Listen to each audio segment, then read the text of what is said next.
Hello, friends. Welcome again to another episode of Conservation Stories. This is Tillery Timmons-Sims with you again, hosting a really interesting new friend of mine who I've followed from a distance for a while because he's informative and he's also very funny. And he talks a lot about things, water, which is like major on my mind all the time. So let's welcome Robert Mace. Robert is the Executive Director for the Meadows Center for Water and the Environment. Thank you for being on with us. Yeah, thank you for having me. Well, I would love for you to give us some background. Okay, so I know about your career, but beyond that, I don't know a lot about you. So how did you get into water? Are you a native Texan, or did you get here as soon as you can? What is all that like? So I was born at a very early age in Chicago, Illinois. At a very early age. And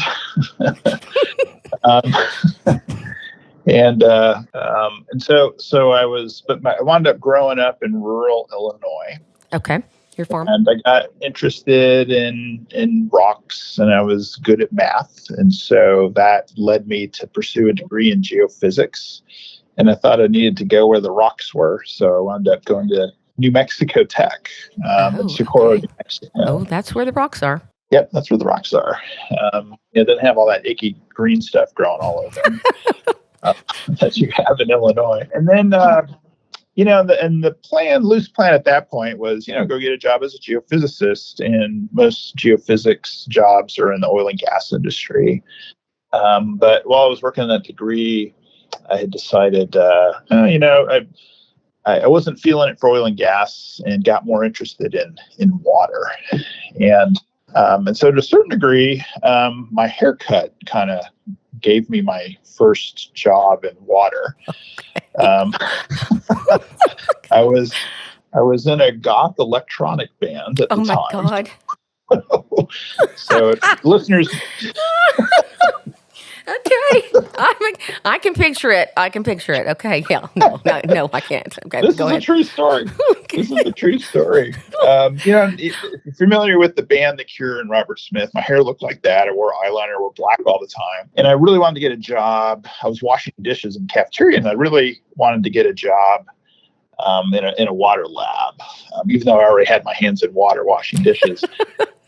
and so I was complaining to a friend about this, and I said, "Who's going to hire me with this crazy hair?" And he goes, "Well, there's that lady on campus that has crazy hair, grad student. Figure out who she works for, and maybe get a job there. Because if that professor hired her, then maybe she'll hire you." Oh my and so she turned out to be in the hydrology department. And then I took a look, and sure enough, the professor had a job posted for an undergraduate, and I went to my interview in full goth regalia, and I got the job. Oh my gosh! And some of the listeners might know it's Daniel B. Stevens, and he has a consulting firm that still exists today and has a presence in Texas. And by that point I was in. I was like, I really liked the topic and the people involved, and so I hung out, got a master's degree in hydrology, and then came to Texas. Followed a girlfriend here. She's now my wife. Oh, how about that? Got a PhD at University of Texas. I'm still into electronic music. I play an instrument called the theremin. It's electromagnetic, and you play it by waving your hands around it. So it's a perfect instrument. It's a perfect instrument for a groundwater modeler because there's a lot of arm moving involved. So. Yeah. So have you ever found that you can take that same, idea and use it to witch water? I haven't. Well, Have you tried it? I don't believe in water witching. So. Oh my God. So no. I can't believe it. Well, I know a lot of people that have gotten within at least a mile.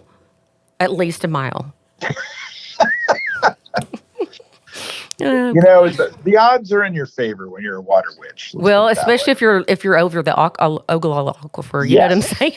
Yeah, maybe. Yeah. Oh, that's funny. Still, folks doing it though. They still do. Yep.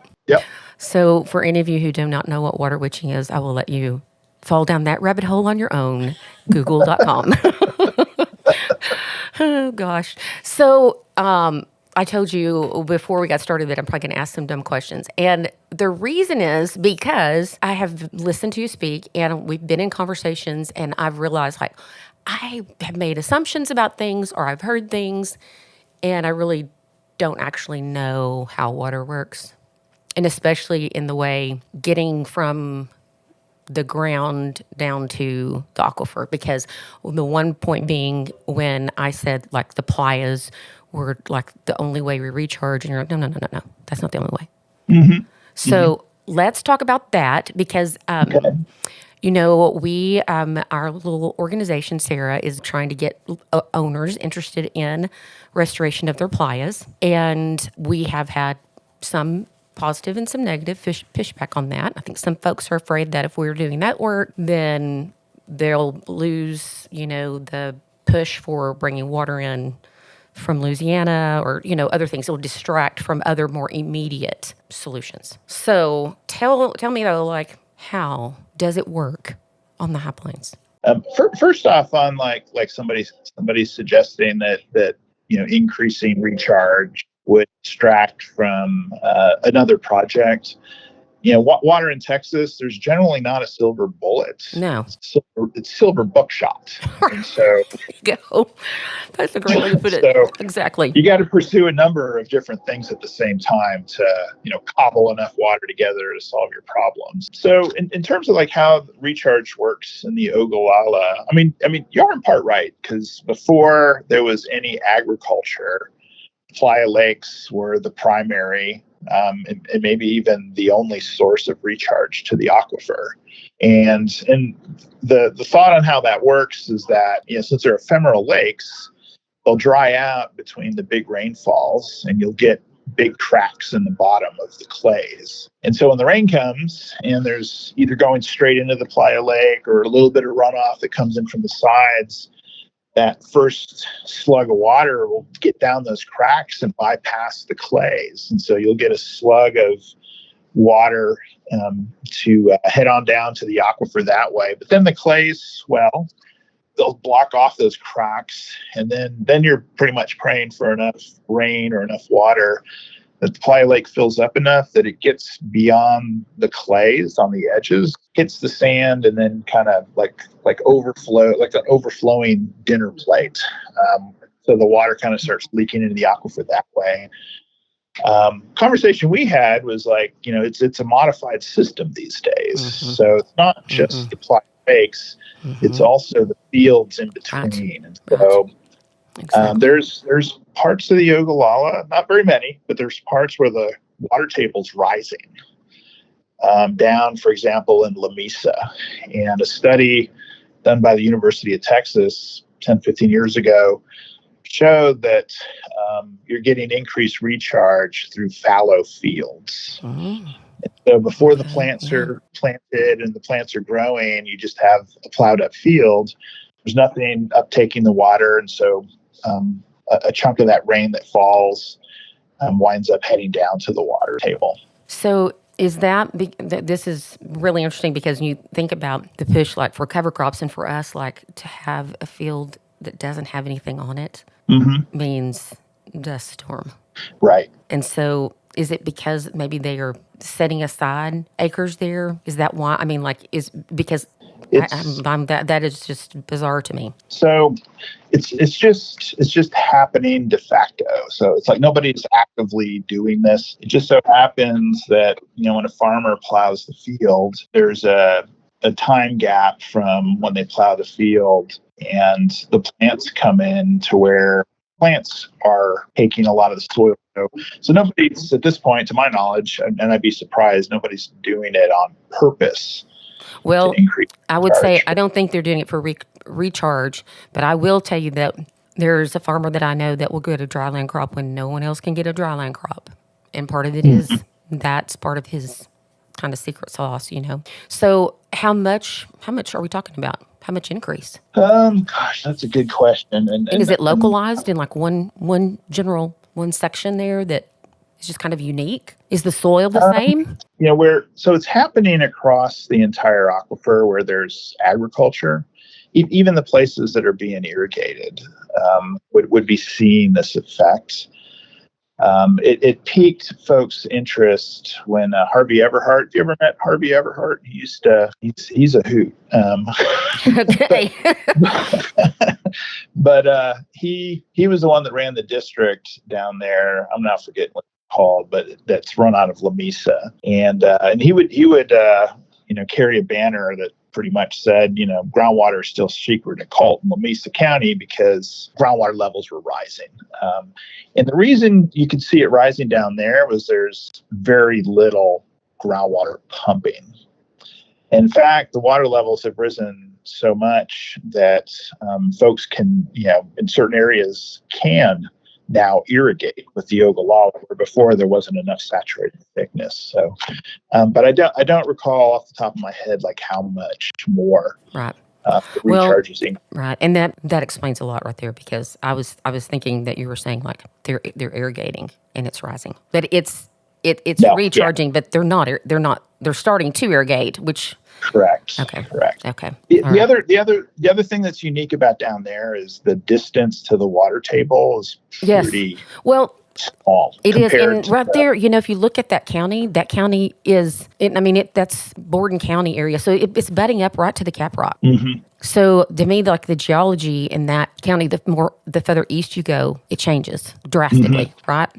So yeah. I don't know. And then going north too, it's like the aquifer gets thicker, the sediments get thicker, and then also the depth from the land surface of the water table is deeper. You're still seeing increased recharge, but it may not have reached the water table yet.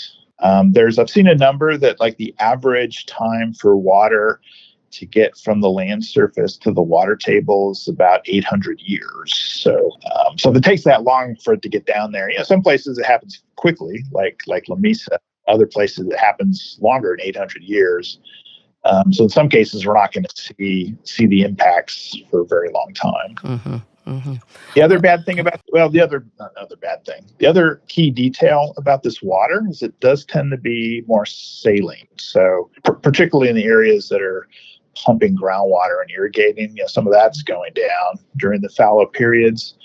And because there's already stuff dissolved in that water, it's getting partially evaporated. It's kind of increasing the salinity. So if you're looking at an average of 800 years, is it worth working on the playas? Are they right? Is it worth restoring our playas? I think, when I was at the Water Development Board, I had a boss who grew up in the High Plains and was very interested in looking to increase recharge and using the playas as a way to do it. I won't tell you how, because it was you would find it horrifying. But actually, I will tell you how. Okay. The idea was V-ditch through them. Oh yeah. And allow them to drain kind of straight down to the aquifer. I've heard of that. And we did some calculations, like if every playa in the state was V-ditched, how much would that increase the recharge? And again, I'm sorry, I apologize. I forget the exact numbers, but it by no means was like solving the Ogallala problem. Because we're pumping 6 times the rate. The water's coming back in. Is our best estimate at this point. But at the same time, it's silver buckshot. So certainly, restoring playas can be part of that solution. And then there's, I think, as there's other reasons to restore playas as well. Yes. Yeah, absolutely. Well, and we may not be here, when we see benefits. I think some people will, depending on what their playas sitting on top of, but I don't think that's necessarily the motivator for a fast, easy answer is not necessarily what anyone thinks is even possible. So it's like in Clovis, where they talk about, they've got like a 5 different methods for getting water to that city, and so they're just using the first one right now is going to get them 40 years down the road. That's their goal. We're just going to use this. This is going to get us 40 years. That's our goal. And so every year they implement those water easements. It's like 4 years. Did you say 4 or 40? 40. 40. Yes. Okay, that's better than 4. Mm-hmm. No, yes. So every year that they implement this easement program gives them 4 years of water for the municipality. So for Cannon and for Clovis. So Yeah, it's kind of a 4-to-1 return. So that's their, plan is, and that gets us down far enough down the road to have, worked this next part of the plan. So basically, it rains and then the water goes slowly back down. Where there's no grass, it goes faster. Where there's no plants or anything to take it up. Not so much faster as it gets past the plant. So it's like you're Gotcha. It's like you're trying to sneak past the bouncers. Okay. Gotcha.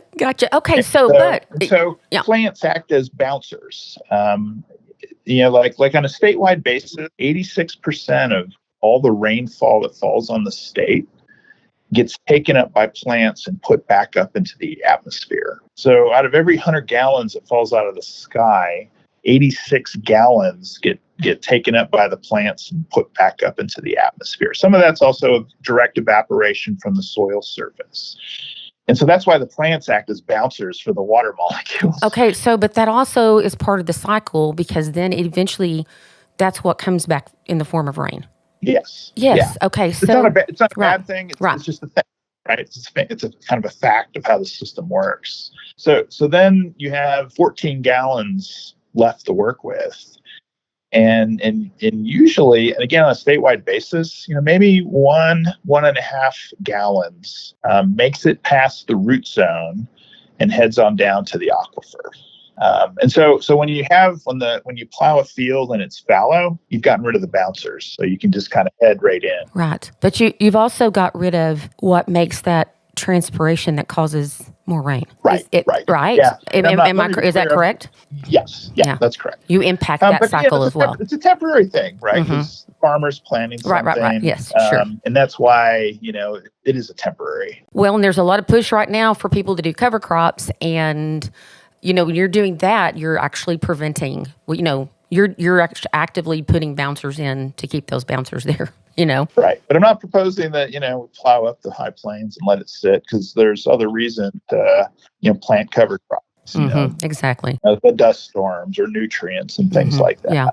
Yeah. I mean, it just goes back to that whole, nothing has no consequences. Everything has some kind of consequence. And how impactful we are as humans, even when we're doing the best that we can, we are making an impact, thinking through how do we balance. We like to say, quoting my friend Mike Hightower, who you may know, I don't know, New Mexico. Yeah. Okay, Mike. So he said recently, sustainability is a word no one can define. Stewardship is a verb, and it makes you responsible. And I like that. So that's what I think about, is like, how do we steward what we have, in the best way possible? So now I am at a 5th grade level on how water gets back to the aquifer. It's all about Willie Nelson and the bouncers. Okay, I'm going to remember. Okay, so now give me a 5th grade education on the Water Development Board. Can you do that? Like a history of this? Because what I have found is there are a million different water organizations in Texas, and it is hard to know who's doing what and why. Yeah, there's a lot.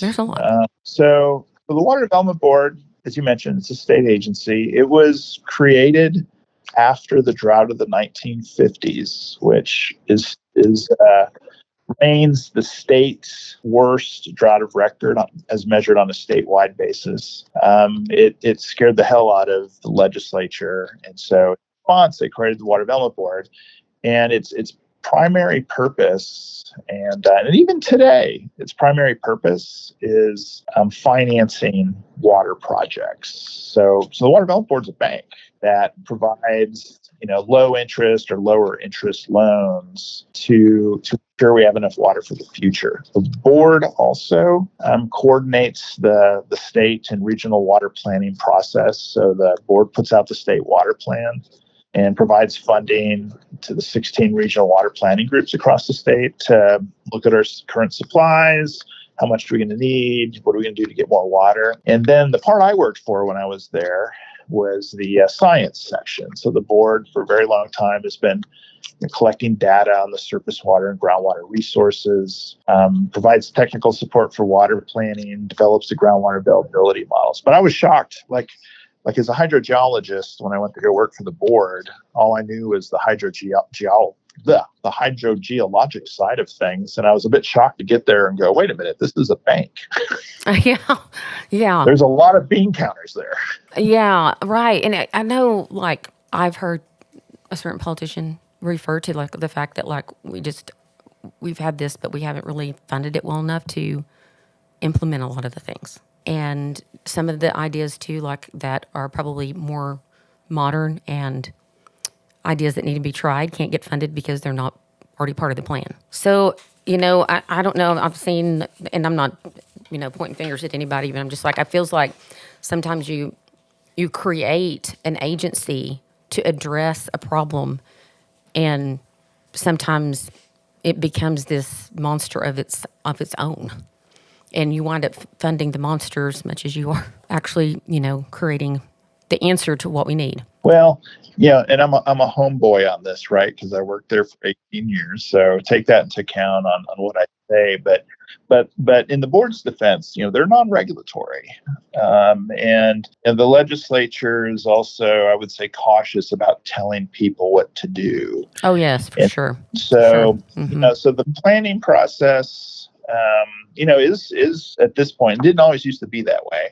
But the planning process now is controlled by local stakeholders in terms of deciding where do they think the water is going to come from. And those are the folks that vet those solutions and choose rather than somebody at the state. That's good. And I'm not saying I know that what I'm saying is true about the board. I know it's true about some other agencies. I know that it is definitely true about them, but I guess more of a question like, is that what we have now? But the answer, you as in your capacity and being in the inside, you're saying no. And actually, it's really, there's a lot more local control of it that prevents that kind of thing from happening. There is, but I mean, there's I think maybe part of what's feeding maybe the impression that that's kind of what's going on is that, the water business in general is a very conservative business. I was at a think tank up in Frank Lloyd Wright's wing spread in Wisconsin, which was super cool. There was, and we're basically there to talk about resilience during droughts. And there was somebody there representing water utilities. And he made comment that's stuck with me since. He goes, in the water utility business, we have an unofficial slogan, me second. Nobody wants to be the first one to do the innovative thing. And it's also true for farmers and producers. Oh, no, absolutely. And one of the things we spend a lot of time in is produced water. And that, that's kind of sums up. No, you go first. Yeah, you go first. And there's good reason for that. I understand why people do that, because there's risk. Right. Versus the tried and true. Mm-hmm. But at the same time, there's also folks out there that are willing to do something innovative. Both farmers. It just takes a while for the new ideas to take hold. People need to be convinced.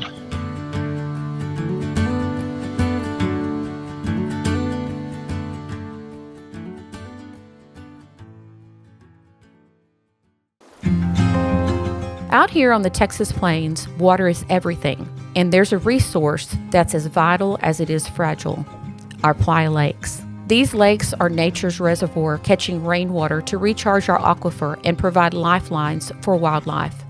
But now they need our help. In collaboration with the Texas Playa Lakes Conservation Initiative and the Cargill Global Water Challenge, Sarah has started the Our Legacy is Tomorrow's Water initiative to inspire and work with landowners to restore and protect our Playa Lakes. Each playa we save helps secure a sustainable water future for the generations that will be coming after us.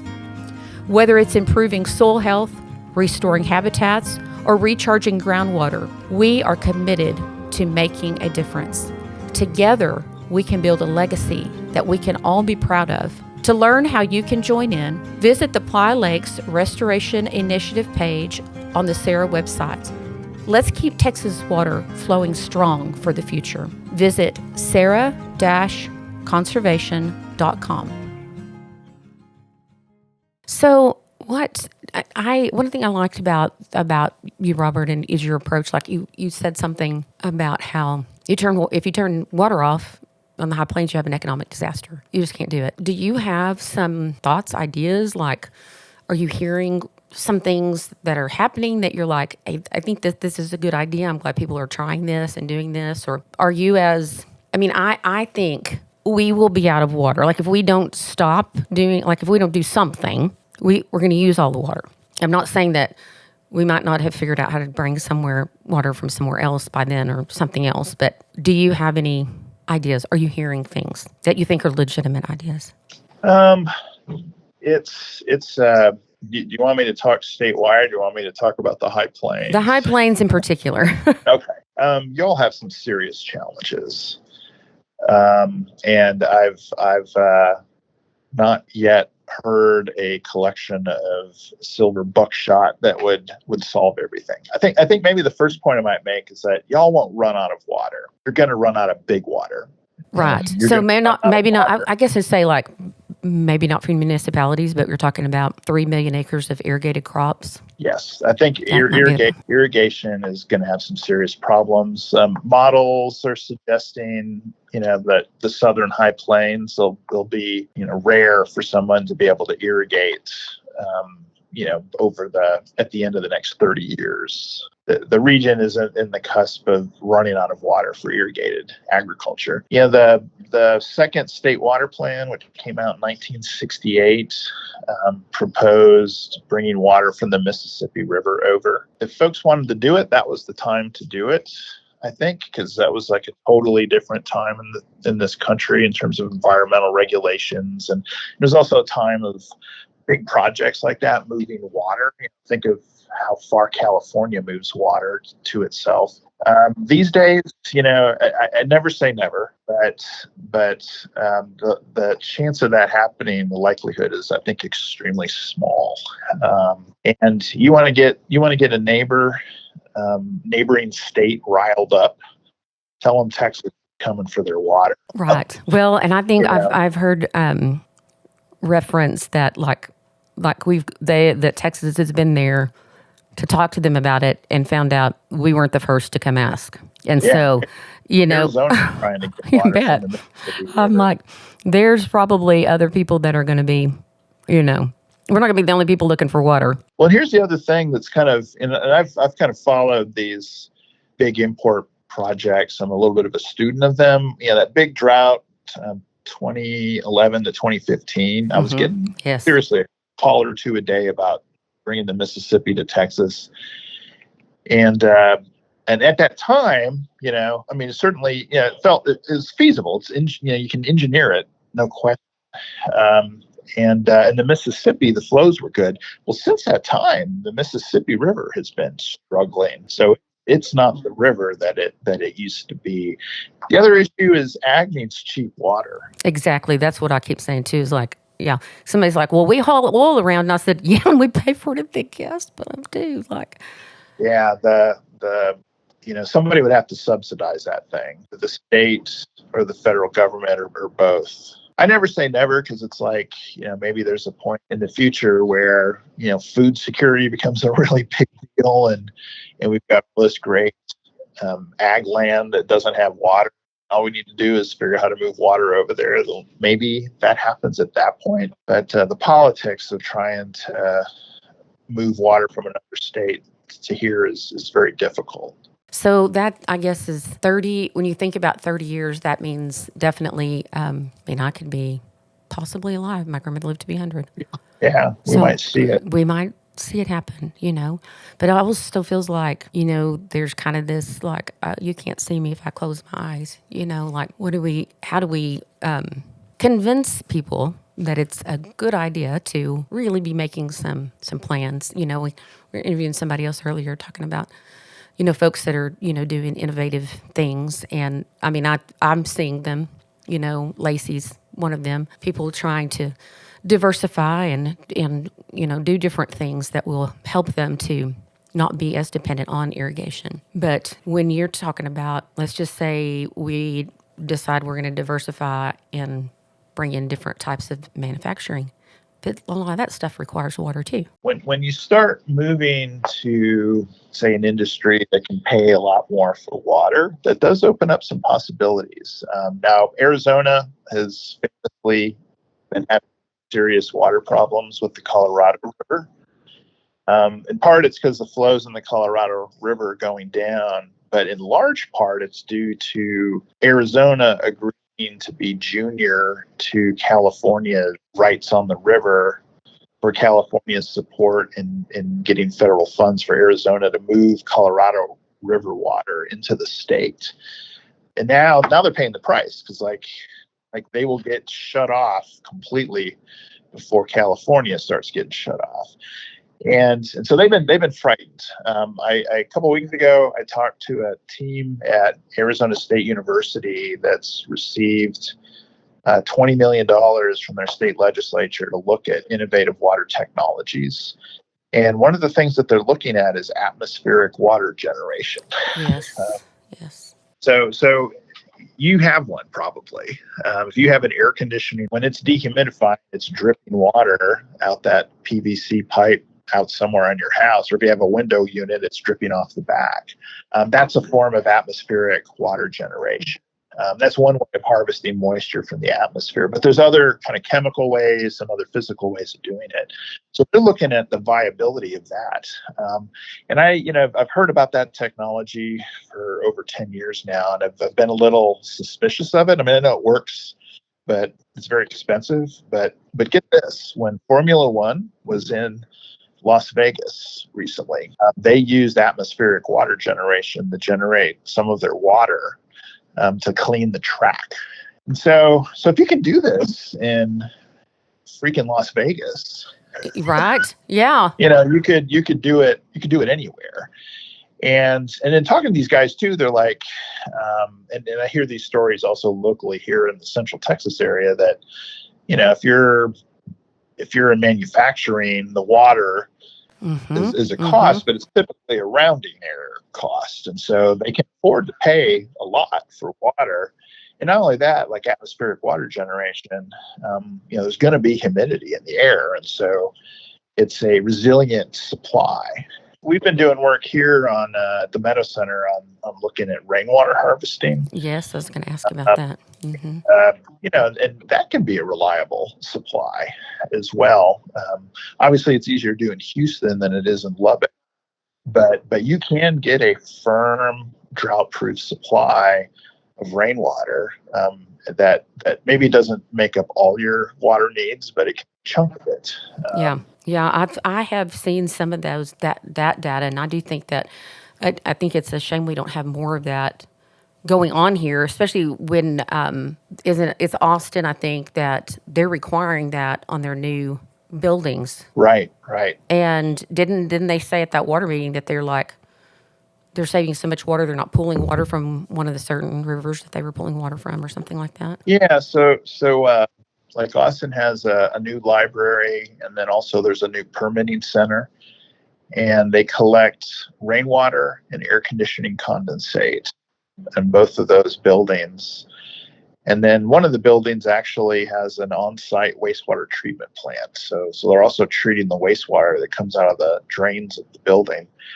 And in the case of the library, which doesn't have the wastewater treatment plant, they've reduced their use of the Colorado River water by 90%. And then when you throw in the on-site wastewater treatment, they reduce it 95%.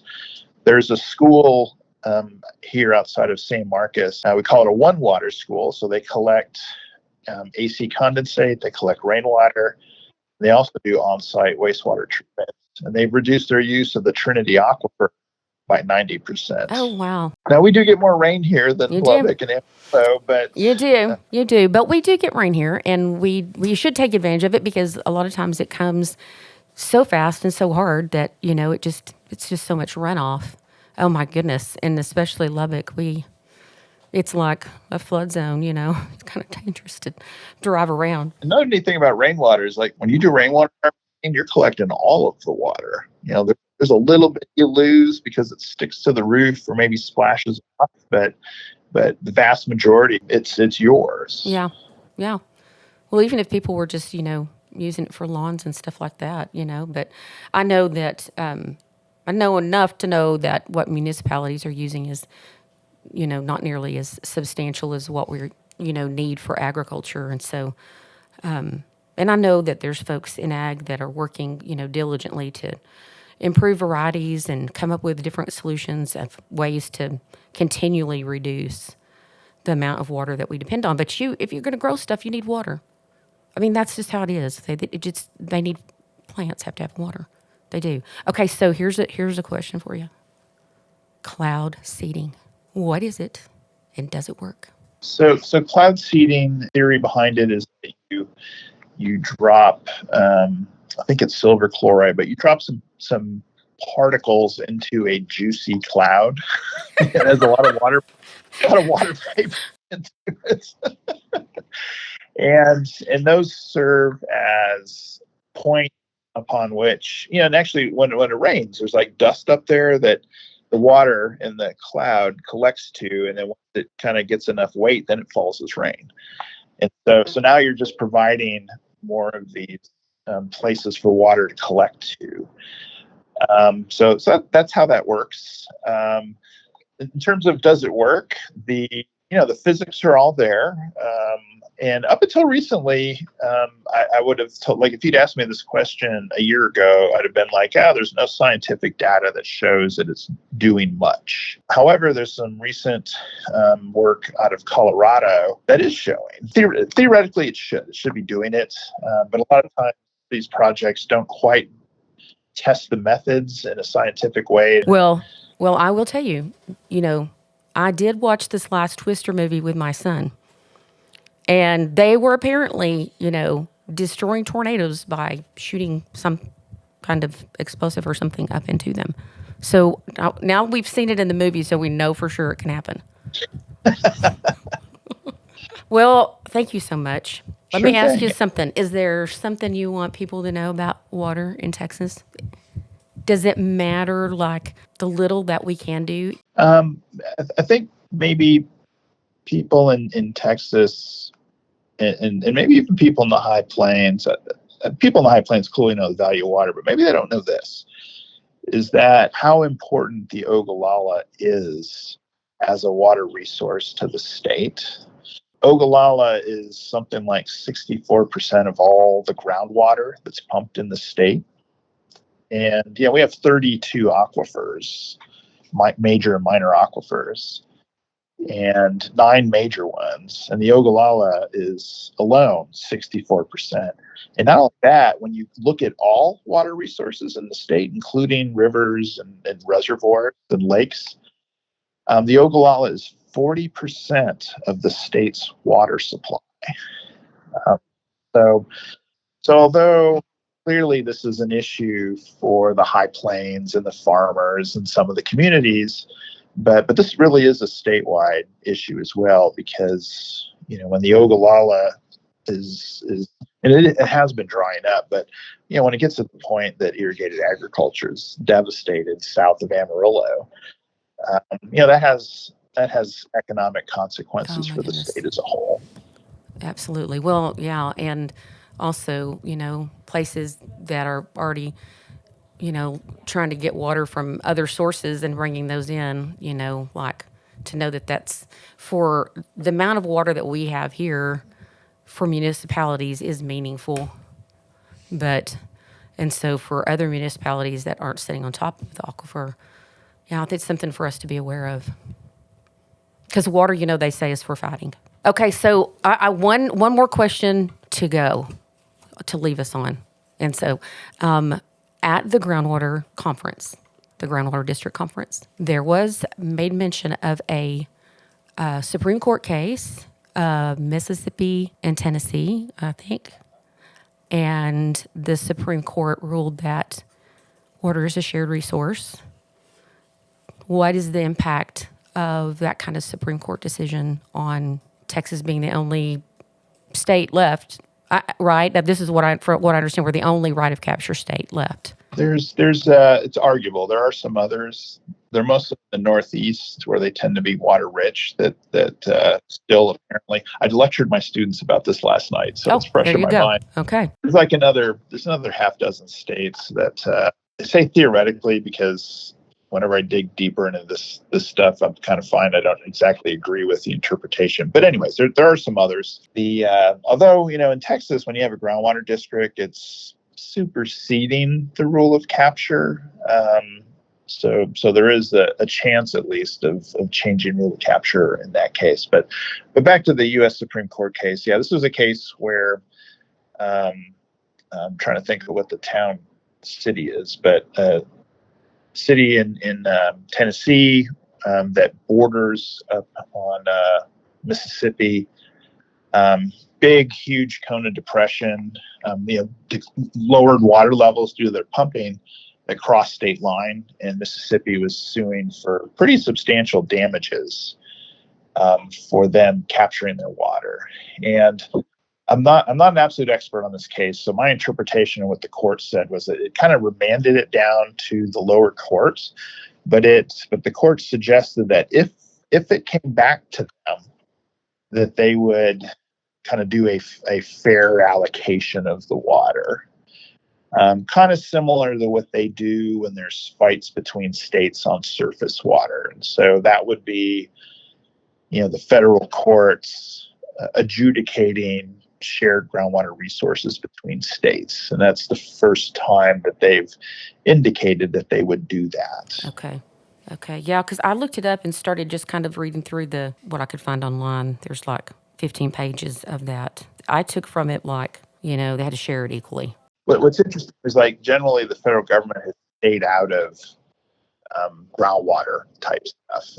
So, and there's a number of Western states, Texas included, that's you don't want to be inviting the feds to come in and settle these things because it kind of opens up the door perhaps to, federal control or partial control of these aquifers.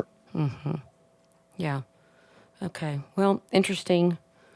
I'm not even a lawyer, but we will have a water lawyer on this podcast. Okay, good. Ask them. We'll ask them and see what they think. I'm probably 20% full of crap on that answer.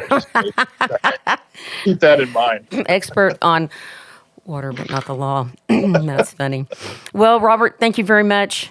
I appreciate it so much. And thanks for educating us and on the importance of water and increasing my third grade understanding of our water cycle, but also just the importance of really how vital this area is, not just for us, but for the entire state. Well, thank you for all that you do, and I'm so glad that we got to meet each other, and it's good to know you. Fun. It's been fun. It has been.